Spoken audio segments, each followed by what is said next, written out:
myself, I am Tanya with TVMA The T and a contributor to the Commodore magazine. I am with Travis. Know your last name. Weist.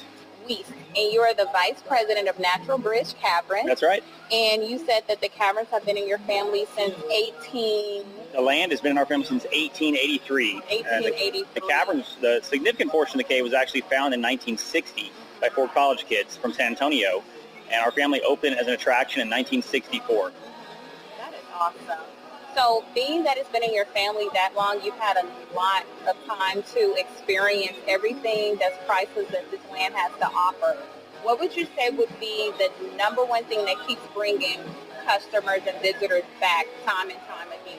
By far, it's the cave. I mean, the Caverns itself is a national natural landmark. It's registered in the National Natural Landmark Program. It's a state historical site, and it's listed in the National Register of Historic Places. But the cave itself, in terms of just its amazing beauty, the variety of the cave formations, the size of the cave, and just the Caverns itself is extraordinary as far as caves go. I mean, it's the largest cave in the state of Texas, but it's just so well decorated with a really neat variety of cave formations, both really small and delicate to gigantic and huge, and and everything in between, and pools of water and lakes and sometimes flowing streams and stuff in the cave. And so it's a really amazing natural attraction that people just have to see.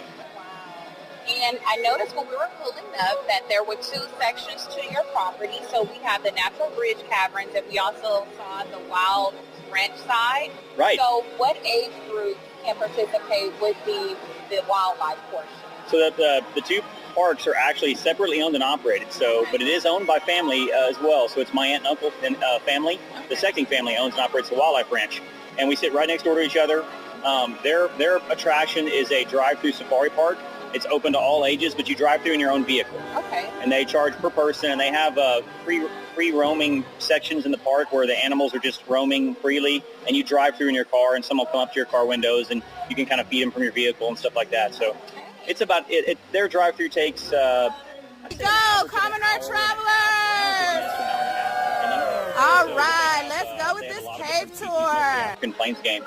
And so it's a really fun attraction as well. I do that after this. Yeah. And that was Yeah. awesome. Okay, so I would assume any age level, because you're inside of your vehicle, can participate in that one.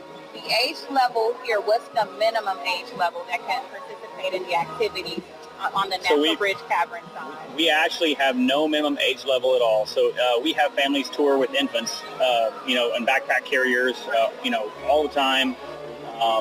We don't charge until age 3, and so I think that's a good age to start in terms of activity. Just they can enjoy it, can walk a bit, on their own. You don't have to carry them the whole time, and so I tell folks that 3 is a really good age to start. And the ropes course attraction is the only attraction in the zip line attraction that has any kind of a limiting situation. Understandably, it's based on height and weight.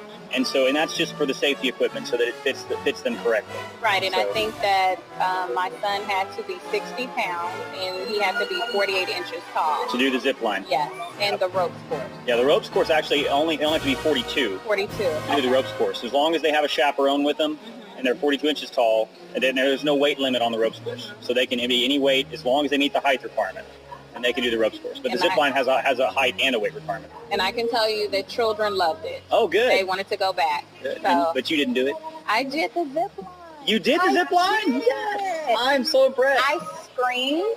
I'm not going to lie. But I think it was my nerves. It got the best of me. Oh, absolutely. That makes it more fun. But you know what? It wasn't what I was expecting. I was expecting that hard stomach drop. Yes. Eerie feeling. It's really smooth, isn't it? It was very smooth. So I would say I would probably do it again. And on a scale of 1 to 10, I would give it a 10 because I was not scared at all. So I tell folks all the time, our zip line is a great first time experience zip line. Yes. So there's longer zip lines, there's faster ones, more, ones that go over like deeper drops and stuff like that. But ours is really nice first time experience. Right. And so great for kids and first time zip liners.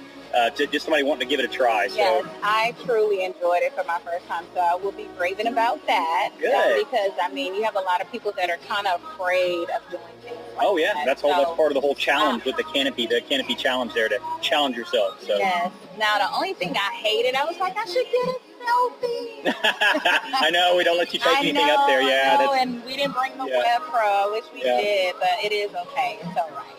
So, my question would be, from the Commodore, we want to know the temperature of the cave. So we hear them on the announcer, they're saying that the weather's about 70, the temperature's about 70, That's right. and the humidity is about 90%. But because I'm here during the summer, the ad would run during the fall, and we want to make sure that the visitors know what the temperatures, what they can expect during the fall. What would you say? So the great thing, the cave, the temperature in the cave never changes. So every cave's temperature is constant. The only difference is caves in the south are going to be warmer than caves up north. And so it's all based on the average year-round temperature of the area. So our average temperature here in this area of Central Texas is 70 degrees. The cave is 70 degrees year-round. Never changes. I mean, it may fluctuate a half a degree or a degree, but that's it. So the temperature outside can be, let's say, 50, but the temperature in the cave will remain constant. Remains constant 70, yeah. That's impressive. It is. It's great, and so it's always comfortable to tour the cave. In the summertime when it's really hot outside, it's nice to have something to do where you can get out of the heat. When it's really cold, it's also when it's raining. It's a great activity you can do when it's raining outside and thunderstorms, and you can come inside the caverns and tour. So the weather really doesn't affect your experience in the cave at all. So it doesn't really matter what's going on the surface. So now you just want to make sure you dress appropriately. So if it's really cold when people happen to come, they're just going to have to make sure they bring layers so they can take those layers off. When they walk through the cave, it's going to be at 70 degrees with that high humidity, so they're actually going to feel a little warm on the way out. Okay, great information. And then that way they can, so just, the important thing is dress for the outside temperature, but make sure you dress in layers. And if it's the summertime, we just say wear light, comfortable clothing. Don't bring any extra warm layers for the cave at all, because it's not warm. It's not cold in the cave at all. It's 70 with high humidity, so it actually feels a little warmer. Right. Yeah. That's impressive. I can't wait. Yeah. Like my anticipation. I cannot wait. Yeah, you're going to have fun. I can't wait, Travis. And another thing that I wanted to ask you about, I know that we've been a family in your family for a long, long time. Yep.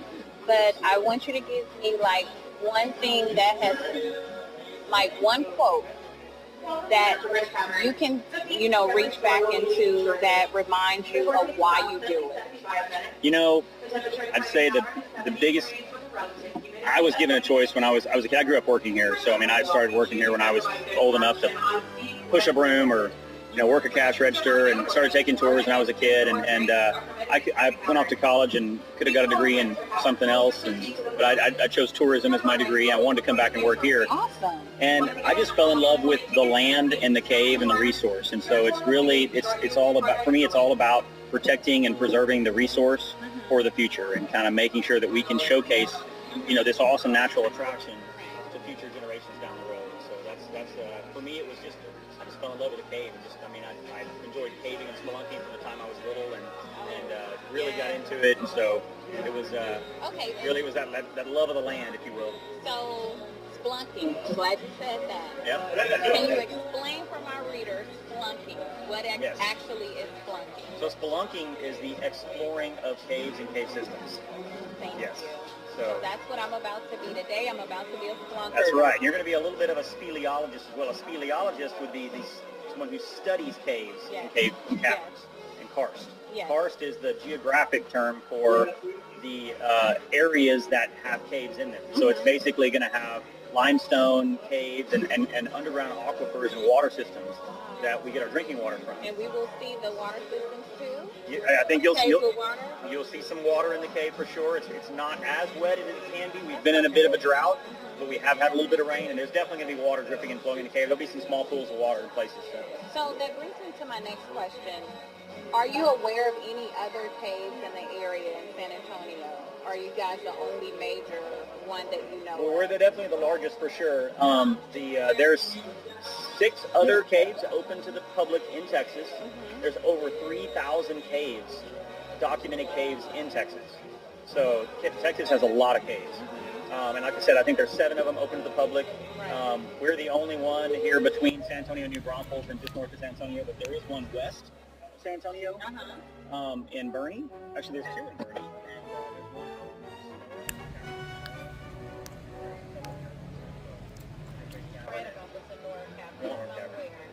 And there's one in San Marcos too. Yeah. Oh. So yeah, there's 7. Wow. Yeah, 7 of them open to the public. So. Yep. Okay. So you guys are so far. Well, well, we have a good reputation because again, it's the largest cave, so it has such really awesome cave formations and decorations. So there's a